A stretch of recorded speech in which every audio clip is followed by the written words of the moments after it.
सबने उनको गुरु बना लिया और उन्होंने कहा कि हाँ, जिसने जो पाप किया हो तो हमें बता दो, हम कोई न कोई उपाय बता देंगे जिसके कारण वो पाप से मुक्त हो जाएगा व्यक्ति।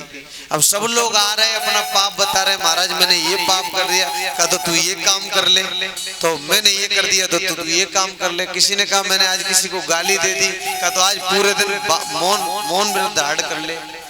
सबको कुछ न कुछ। एक व्यक्ति अंत में आया और उसने कहा कि महाराज, काला कपड़ा बांध के माथे पे, महाराज मेरे लिए कोई अगर हो उपाय तो बताओ, मैंने बहुत बड़ा पाप किया है। क्या किया है? कि मैंने 70 आदमी काटे हैं, 70 आदमियों का कत्ल किया है मैंने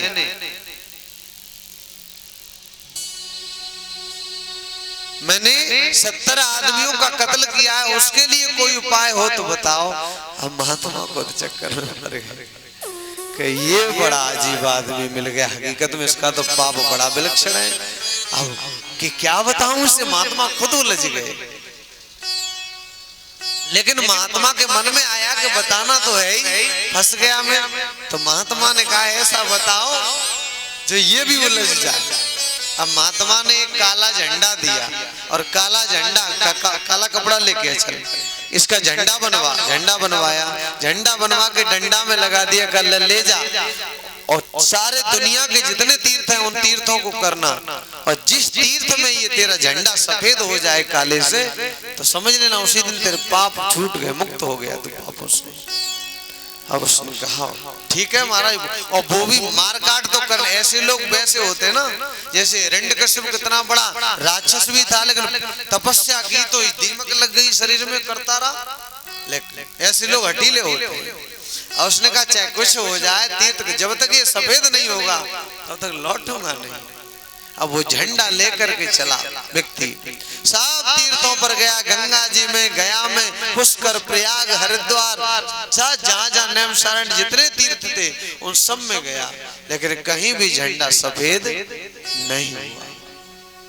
अब सारे तीर्थ करके वो लौट रहा था, तो लौटते समय उसने क्या देखा, एक झाड़ी मिली, बहुत बड़ी झाड़ी, किलोमीटर के हिसाब से। उस झाड़ी में से एक लड़की के चीखने की आवाज आ रही थी। एक लड़की चीख रही थी, कोई हो तो मुझे बचाओ, कोई हो तो मुझे बचाओ। और उसने सुना, उन्होंने कहा यहाँ कोई चक्कर लगता है, चलो चल करके देखता हूँ। अब वो गया और जैसे ही देखा है तो 10 जो बदमाश हैं वो उस लड़की को पेड़ से बांधे हैं। उस लड़की का भाई भी साथ में, उसको भी पेड़ से बांध दिया है। और उस लड़की के जो आभूषण है ना, सोने के गहने, उन सबको उतार रहे हैं। अब उसने कहा कि वो लड़की ने देखा कोई हट्टा कट्टा आया, उनका ये कुछ कर सकता है। उसने लड़की ने आवाज लगाई, भैया, अरे तू मेरा भैया है, मेरी रक्षा कर भैया। नहीं ये बदमाश अभी तो मेरी चीज उतार रहे हैं, फिर न जाने क्या करेंगे, आज मेरी इज्जत का सवाल है, भैया मेरी रक्षा कर। अब उसने सोचा कि इस लड़की की रक्षा करना है तो 10 को इन 10 से निपटना पड़ेगा।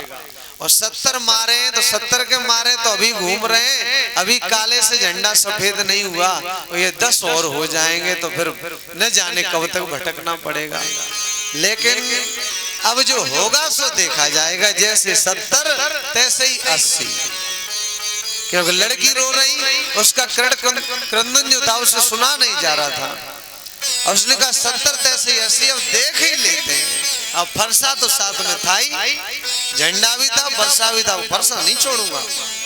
तो फरसा साथ में था, पट्टा था जवान, और उसने एक एक करके वो फिर उस पर टूटे भी, और एक की भी पेश नहीं गई। 10 को अनुभव था ना मारने का, काटने का, तुरंत 10 को पछाड़ दिया, सब काट दिए। अब लड़की को खोला, उसके भाई को खोला, हाँ भैया तूने मेरी रक्षा की, पैरों में गिरी बहन। वो लड़की नहीं, अरे तू मेरी बहन है, पैर क्यों छू रही है? अरे ये मेरा धर्म था, मैंने तेरी रक्षा की। तू चीख रही थी और मैं यहाँ से निकल रहा था, मैं देख नहीं सकता था, इसलिए अब तू अपने घर जा भाई को लेकर। नहीं भैया ऐसे नहीं जाऊंगी, साथ में चलो। अरे मैंने सबको मार दिया, चिंता मत कर, मैं कुछ दूर तक पीछे पीछे चलूंगा, और अब तुम चिंता मत करो, अब यहाँ कोई नहीं है। वो लड़की अपने भाई के साथ चलने लगी और उसने कहा चलो कुछ दूर तक छोड़ देता हूँ। अब उसने जैसे ही वो झंडा उठाया और झंडे को जैसे ही उठाया, जैसे ही नजर गई झंडे पे तो देखा है कि झंडा सफेद हो गया, झंडा सफेद हो गया। और उसने कहा अरे किसी तीर्थ में झंडा सफेद नहीं हुआ, लेकिन यहाँ आकर के झंडा सफेद हो गया। अब वो चला का मेरा भी काम हो गया। उस लड़की को विदा किया, पहुंचा महाराज दंडवत लेट गया, क्या उपाय बताया आपने, और अगर आप नहीं बताते तो मैं ऐसा नहीं करता। अब जैसे ही महात्मा ने झंडा सफेद देखा तो महात्मा के भी होश उड़ गए कि ये हो कैसे गया, मैंने तो इसलिए भेजा था कि ये उलझ जाएगा फिर लौट के नहीं आएगा। लेकिन ये भी बड़ा दृढ़ संकल्प ही निकला। अब कहा बताओ भैया कौन से तीर्थ में सफेद हुआ झंडा? कहा महाराज पुष्कर में, न प्रयाग में, न गंगा में, न हरिद्वार में, न नैमिषारण्य में, न उज्जैन में, न कहीं और दूसरी जगह। ये तो झंडा तो किस तीर्थ में सफेद हुआ? कि जैसे ही 70 तैसे ही 80 तीर्थ में झंडा सफेद हुआ। का क्या मतलब? का ये हुआ था। महात्मा ने कहा रे तो देखिए कभी कभी जो अधर्म लगता है वो धर्म होता है, लेकिन ये पहचान हमें नहीं है। साधुओं की संगत करोगे सबको ताजा ताजा अनुभव मिलेगा, हर किसी को मिलेगा। छोटा बच्चा क्यों ना वो संगत करके देखे साधु की, उसका गुरु उसके अंदर बैठा है। आपको किसी को पूछने की जरूरत नहीं है, साधुओं की संगत करके तो देखो।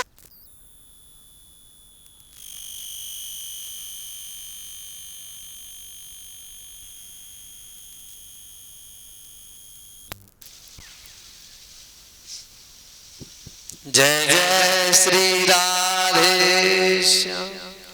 साधुओं की संगत करके तो देखो फिर किसी को नहीं पूछना पड़ेगा, अंदर से जवाब स्वयं आएगा, कदम कदम पर आपको सहारा मिलेगा।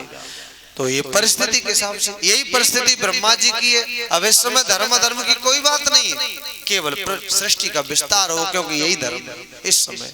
तो कहा कि 5 वर्ष के बने रहोगे तो सृष्टि का विस्तार कैसे करोगे? ब्रह्मा जी को क्रोध आया, और जब क्रोध आता है तो अपनी भौहें जो है भ्रगुटी खिंच जाती है, तन जाती है ऐसे करके, एकदम ये लकीर बन जाती है। और जैसे ही क्रोध आया तो यहाँ से भगवान शंकर जो है ना एक बालक निकला, और पैदा होते ही वो रोने लगा, रुदन करने लगा। वैसे ही ब्रह्मा जी ने कहा तुम्हारा नाम रुद्र होगा, क्योंकि तुमने जन्म लेते ही रुदन किया है, तुम्हारा नाम रुद्र होगा। बोलिए रुद्र भगवान की जय। तुम्हारे 11 नाम होंगे, 11 नाम तुम्हारे, और 11 रुद्राणियां सुधा, दीक्षा, सर्प, इला, अंबिका, ऐरावती, ये जो 11 रुद्राणियां तुम्हारी पत्नियां होंगी। और तुम्हारे 11 नाम होंगे मनु, महिनस, महान, शिव, भव, काल, वामदेव, धृतव्रत, उग्रता। ये 11 नाम तुम्हारे होंगे, और तुम इन 11 रुद्राणियों को ले जाकर के सृष्टि का विस्तार करो। यह सृष्टि का विस्तार करने के लिए भगवान शिव चले, भगवान शंकर जी चले, लेकिन उनकी संतति कैसी होने लगी? बिच्छू, सर्प, भमरा, ऐसे क्रोध विषैले जीव होने लगे, क्योंकि ब्रह्मा जी के क्रोध से पैदा है शिव जी, शंकर जी क्रोध से, इसलिए उनकी संतान ऐसी होने लगी। लेकिन मना कर दिया ब्रह्मा जी ने, ऐसी सृष्टि अच्छी नहीं है। क्या फायदा? अधर्म ही अधर्म होगा, क्रोध स्वभाव वाली सृष्टि हो जाएगी। इसलिए कुछ दिन के लिए तपस्या करो, उसके बाद में सृष्टि का विस्तार करना। तो तप करने को चल दिए, तप करने को चल दिए, यहाँ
यहाँ तप करने के लिए रुद्र भगवान चले गए। इधर ब्रह्मा जी से 10 बेटा हुए, ब्रह्मा जी के द्वारा 10 बेटा हुए। मरीच, कश्यप, अत्रि, भृगु, वशिष्ठ, दक्ष, नारद, पुलह, क्रतु और पुलस्त्य, ये 10 बेटा हुए। 10 बेटाओं के बाद में वाणी की देवी सरस्वती हुई और सरस्वती को देख करके ब्रह्मा जी ने सृष्टि का विस्तार करना चाहा, लेकिन मन से मरीच हुए थे। मरीच ने कहा नहीं पिताजी, अभी से बाप और बेटी का ऐसा संबंध ठीक नहीं रहेगा, धर्म नहीं रहेगा, इसलिए सब कुछ ठीक है, इस समय परिस्थिति है, हम मानते हैं कि परिस्थिति है, परिस्थिति में इस समय यही धर्म है कि सृष्टि का विस्तार हो, लेकिन ऐसे नहीं, मेरी ये बात आपको माननी पड़ेगी, इससे ऐसा रिश्ता नहीं होना चाहिए। तो सरस्वती ने रूप बदल लिया, तो ब्रह्मा जी ने भी रूप बदल लिया। सरस्वती जो है हिरणी बन गई तो वो हिरण बन गए, लेकिन बाद में जब ये मरीच ने कहा तो उन्हें लज्जा आई और उन्होंने अपने शरीर को छोड़ दिया। उसे दिशाओं ने ले लिया, कोहरा बन गया, ब्रह्मा जी ने अपना शरीर छोड़ दिया और ब्रह्मा जी के शरीर का मंथन किया, इससे सीधी भुजा की तरफ से बेटा हुआ और इस तरफ से बाईं भुजा की तरफ से बेटी हुई। बेटी का नाम